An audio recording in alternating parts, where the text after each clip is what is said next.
Hi, my name is Jerry, I'm a fantasy author, and in this new series of videos, I'm here to give you as much advice as I can about world building. To say that it's an understatement to call world building essential to speculative fiction is an understatement. World building is one of the most powerful tools you have as a writer because it taps into arguably the most ancient aspect of storytelling, which is escaping reality. When our ancestors huddled around the fire after a long day of hunting and gathering, their stories weren't about existential alienation or man's struggle to reconnect with his inner child. They were about superhuman people doing impossible things in strange places where things got to make sense in their own way rather than being confined by the harsh reality that they and we inhabit. Because of this legacy, world building is a deep and complex topic that a lot of people have a lot of opinions about, and I am not here to be any kind of grand arbiter. If you've seen my previous videos, then you might have heard me mention that I do not believe in silver bullets. There is no one correct way to tell a story because if there was, someone would have found it by now and the rest of us could just stop.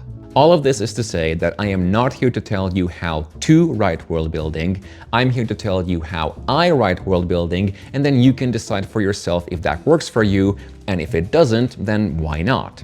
So on that note, we might as well get into it. Another thing you might have heard me say in my previous videos is that I always like to start at the fundamentals, because having a clear set of core principles always gives you something to fall back on if you ever need to make a choice in a situation that you're not prepared for. And the most fundamental question in this case is, what even is world building? The term is most closely associated with speculative fiction like fantasy, sci-fi, and alternate history, but it is by no means exclusive to them. Any story can have world building, and in fact, every story needs it to some degree because at its core, world building is about giving your story its own unique context. If your story is set on a different planet or in a different universe, then of course that's going to be the unique context. If it takes place in a different time period of our own history or in a different version of our own reality, then the context is all the ways in which that setting is different from or indeed similar to our present day. And even if you're writing contemporary fiction, it will still be about people and places with their own web of backstories and relationships that define and shape them into what they are. And the reason this matters is because giving your reader a more complete understanding of that context also gives them a deeper appreciation for the story you're telling in it. If you just show us a scene of a hero cutting off the head of an evil sorcerer, that might be pretty cool, but it's not going to mean anything to us unless you tell us why that's important, who that sorcerer is, and what they've done to deserve their fate. So how might you go about making that known to the reader? Well, one thing you might do is that you might tell the reader that the sorcerer was born 300 years ago on a dark and stormy night in a crumbling castle on the outskirts of Irrelevantia, which at the time was being governed by the King Hugh of the House Cares, which is a royal dynasty that goes back thousands of years, all the way to the sorcerer rose to power was by consolidating the orc armies. Now, they have been in a feud for centuries, which all kicked off when one of the sorcerer had been ruling Irrelevantia with an iron fist for over 100 years when our hero was born in a remote little village that was actually founded by one of the sorcerer's ancestors 3,000 years ago when they first emerged from the... You get the idea. So that right there is what we call an info dump, and while it was obviously an exaggerated example, the effect is largely the same. The way I like to put it is that an info dump is what happens when a writer forgets that they should be telling a story and they start writing a textbook instead, essentially holding the plot hostage until the reader does all their homework.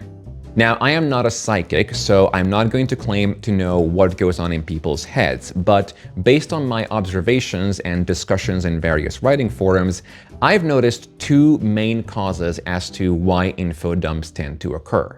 The first one is that info dumps tend to happen when writers become simply infatuated with their own world and convince themselves that every single detail is just as important to the reader as it is to them.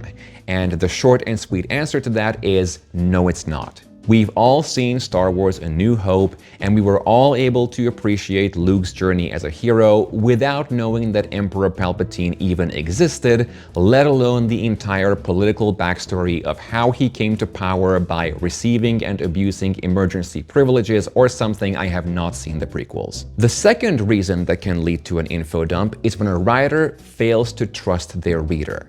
And to explain what I mean, let me do a little exercise. Imagine you're sitting on the train and there's a person behind you taking a phone call. You cannot see this person, nor can you hear who they're talking to. All you have is their side of the conversation, which goes something like this. Hi, I'm so sorry I didn't text. I'll be home in like 20 minutes. I just stopped by at the hospital on the way home from work. She's putting on a brave face. She's not fooling anyone, and she knows she's not fooling anyone, but you know what she's like. Always has to be everyone's pillar of strength.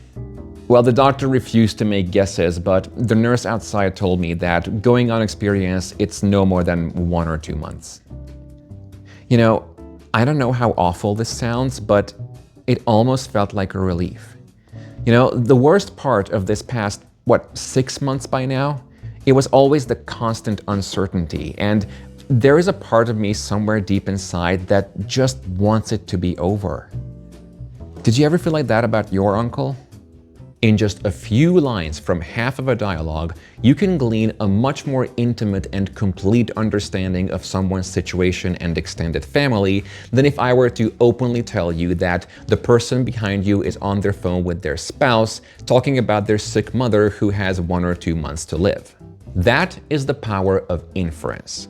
By giving your reader a choice set of details, they can fill in a lot of blanks for themselves, and it ultimately makes for a much more immersive reading experience because they get to mentally engage with the story instead of just letting it passively wash over them.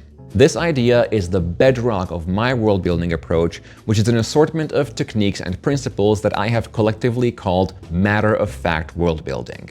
To be clear, this is not meant to imply that I invented any of this, this is just the name that I have for it.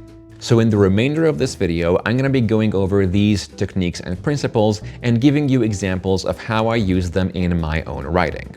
And the first, most crucial one of these is the 3-step process of mention, remind, explain. For this one, I'm going to read you 3 short excerpts from my first book with minimal context. The first one comes from literally chapter 1, page 1, where the main character Tessa is having dinner with her parents and has a strong suspicion that they have something important to say. That suspicion was all but confirmed the moment Tessa set foot in the family dining hall. Most days, the marble floor and mahogany walls were illuminated by a single quartz fitted into the chandelier above the table. This time, however, Papa had ordered 4 additional standing lamps to be placed in the 4 corners. Altogether, the 5 glowing crystals flooded the room in light that would have outshone the sun itself. Bright news in bright rooms, went the old Silesian proverb, and Papa was nothing if not traditional.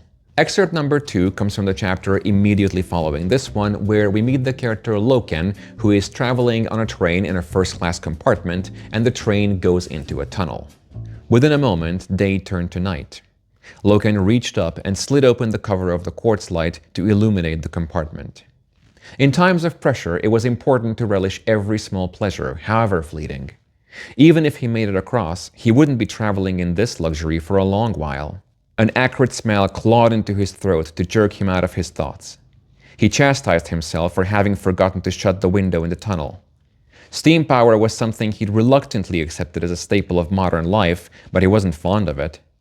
Back at the Midorian Academy, his peers already experimented with thaumaturgic engines, using quartz instead of coal fire.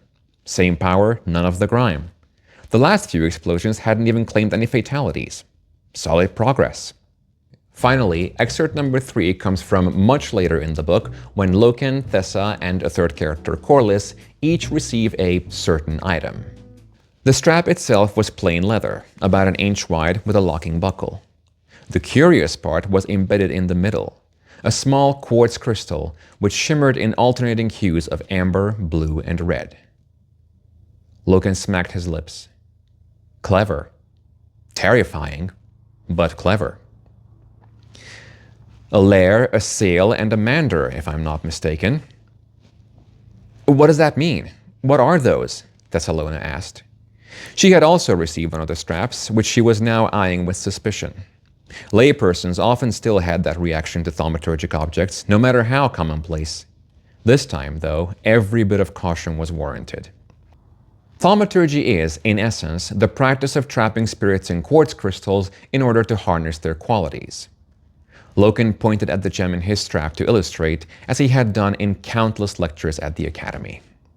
Whenever I need to introduce a new concept in my world building, I always try to do so by mentioning it in a scene where it is present but not the main focus, giving the reader just the bare minimum information necessary for them to register that this thing exists and to get a basic understanding of what it might be. After this, I follow up with at least one, but often multiple instances where I remind the reader that the concept exists by presenting it in multiple scenes from different angles and perhaps with a bit more active discussion, but still not as the main topic. That doesn't happen until later when I give a proper explanation, usually relying on a character who is knowledgeable or experienced in the subject, either through dialogue or just their internal narration. And the reason this has worked so well for me is because by the time I get to the explanation, the reader has managed to figure out a lot of things on their own, so they just need a few more details for everything to fit into place, and so I can keep the explanation short and focused and not distract from the story. And there are two keys to pulling this off. The first one is that throughout this entire process of mention, remind, explain, I always write about the concept as if I assumed that the reader already knows about it, hence the term matter-of-fact world building. Except, of course, I know that they don't know about it, so I carefully lead these little crumbs to help them discover it step by step until we get to the explanation. And the other vital factor is that I trust the reader's understanding and ability of inference. So this process is the cornerstone of my world building, and then the rest of them are basically just guidelines of how I put them into practice, which I will now be going over. The first one of these is describing through interaction. This actually ties back to an earlier video where I talked about the difference between describing familiar or unfamiliar things. The idea there was that when you describe something familiar to a character, you are more likely to focus on how they interact with it rather than what it looks like, because the more familiar we are with something, the less attention we pay to how it looks or just the fact that it's there. And this works really well with matter-of-fact world building because when you show your character intuitively interacting or otherwise engaging with some element of your world, you convey to the reader that this is something they consider normal. In the opening chapter of my third book, we meet the coroner RG at his place of work. After he receives his latest customer, he undresses the body, lays it out on the slab, and then proceeds as follows. First things first, once the customer was in place, RG set up the three-legged stand and attached a light chamber to it, meticulously twisting all the screws to tilt it toward the haggard face. When he found the correct angle, he slid a clean plate into the slot and opened the lens cover. Afterward, there was nothing to do but leave it for the next quarter of an hour while the picture developed, only making sure that both the box and the subject stayed completely motionless. At the very least, the latter was never a concern. If there was one thing the dead were good at, it was being still. When RG first saw a light chamber a few years earlier, he was convinced some form of thaumaturgy, if not necromancy, was involved in its mechanism. The fact that it worked with ordinary chemicals only made it more unnerving. It created a likeness hauntingly close to reality, but drained of all color, as though the box somehow stole a piece of the subject's very life essence. RG had no qualms about operating the device, but it would be a dry day on the seafloor before he willingly stood in front of it himself. So, as you've gathered from that, he is using a camera to take a photograph of the corpse. Now, the specific word choice of calling it a light chamber instead of a camera is part of a different discussion that I'll be covering in a separate video, so if you have notes on that, just wait a couple of weeks. Regardless, the way in which RG interacts with the device in the first paragraph tells the reader that this technology exists and is most likely in its infancy because it takes 15 minutes to develop a single picture, and then the second paragraph refines that impression by using RG's reluctant and somewhat superstitious attitude to tell you that this is not something he grew up with. And on that note, the second guideline is always keep in mind who your POV character is and only ever reveal information that they have a way of knowing and that they could reasonably be thinking about in that moment. To go back to the quartz example for a moment, the POV character in the second chapter is Loken, who is an expert on thaumaturgy, so theoretically I could have included the explanation then and there as he opens the cover on the quartz light. But if you stop to think about it, when an electrician travels on a train and turns on the light in their compartment, they don't stop to think about how light bulbs work and the history of electricity. They probably have a lot of other things on their mind, and so does Loken in that scene. A very common and convenient way of giving information that the character doesn't know is to make them a newcomer who is just as unfamiliar with the setting as your reader is, because a person in that situation is much more likely to have things just explained to them outright. Crescent Bay was at the heart of New Montrose, where the River Rion took one last meander before it widened into the delta and eventually reached the Grey Sea. The bay itself was named after its perfectly circular shape, which looked like someone had punched a district-sized hole in the bank and the river rushed in to fill it up. Legend says that's exactly what happened, the coach driver explained to Tessa. She was sitting next to him on the bench instead of the passenger space so as not to miss any sight of the city. 2,000 years ago, there was another city here, simply called Montrose. They say it was such a vile place that the gods broke off a piece of the sun and hurled it right in the middle of the town to burn it up. The driver wrapped his free hand around an imaginary ball and brought it down on the bench with a loud thump as he told the story. Until the first Colossus Emperor came and built the new city, there was nothing but the bay where Montrose had once been, he concluded. Did the Emperor do anything differently? Well, for starters, he didn't believe in the gods. This excerpt also gives an example of something I mentioned in another previous video, where I talked about dialogue structure and mentioned the technique of fast forwarding. This is where, instead of writing out the entire conversation from beginning to end, you skip over the less interesting part by summing them up in one paragraph and then switch to dialogue for the more interesting or impactful bits. This little segment here is only here for flavor, and the reader does not need to hear the driver's entire improvised history lesson. Because the third guideline is to always remember that you're supposed to be giving context to the story you are telling. In my fourth book, there's a scene where the character Corliss needs to visit a guardhouse, basically this world's equivalent of a police station, in an industrial district known as the Wedge. Situated on the northern half of Port Road, the Wedge guardhouse was famously twice the size of the second biggest one in the city. Corliss recalled hearing that it was originally meant to serve as headquarters for the entirety of New Montrose instead of a single district, and the building structure didn't contradict that.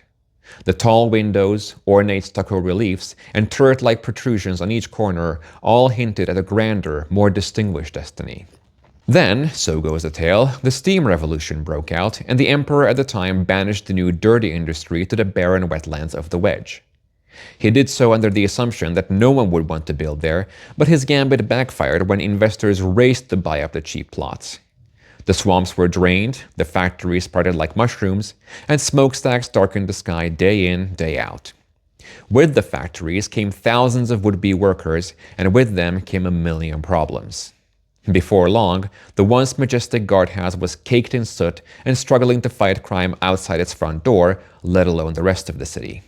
A convenient side effect of Corliss being an innkeeper is that he talks to a lot of people and hears a lot of things, mostly related to the city's underbelly, so it is plausible that this is the sort of thing he would have heard about. But the presence of this description in this particular scene hinges on two things. The first one being that Corliss does not regularly visit the Wedge guardhouse, because if he did, he would be familiar with it, and so he wouldn't stop to think about its appearance and history every single time he looked at it. And the second one is that besides giving that additional bit of world building, this scene is meant to mentally prepare the reader so that when Corlys steps through the door and witnesses the absolute chaos on the inside, they can better appreciate the scope and magnitude of it. And lastly, the fourth guideline is that while these techniques have worked very well for me in the past, they are still not silver bullets, which means I will occasionally go against them if I feel it helps me tell a better story. The autumn season put an end to much of the life on the streets of New Montrose. Gone were the parasols that had sprouted outside the inns like glades of giant mushrooms. With them went the lutists who'd weave between the tables, crooning impassioned ballads to the couples there in hopes of an iron bit or two. The Rion was no longer dotted with colorful outing boats, nor did the avenues ring with the laughter of bright companies going by in open carriages. The city had shut its windows and barricaded itself in anticipation of the approaching winter. All except for one street. On the Street of Canopies, summer lasted forever. Ida loosened her shawl and let it fall off of her shoulders. Despite the chill that swept the rest of the city, her skin glistened with sweat. In the middle of the road stood a row of iron cages, each as tall as a grown man, their thick bars multiplying the heat of a roaring bonfire inside. The flames joined with the light pouring from the wide-open doors, and together they turned night into day under the painted canvas sky that stretched between the buildings. When I'm setting the scene at the beginning of a chapter, one thing I sometimes like to do is to deliberately avoid naming characters in order to establish a sort of floating point of view that's not quite omniscient but not tethered to any specific person either, which in turn allows me to give a more abstract description. But even then, that description needs to quietly drift towards the POV character and tie into where they are and how they're feeling in that moment, because that is what the story is about. So, what do you think? Was any of that useful? Was there something I missed? Was there something I should have talked more about? By all means, let me know in the comments, and until next time, stay tuned.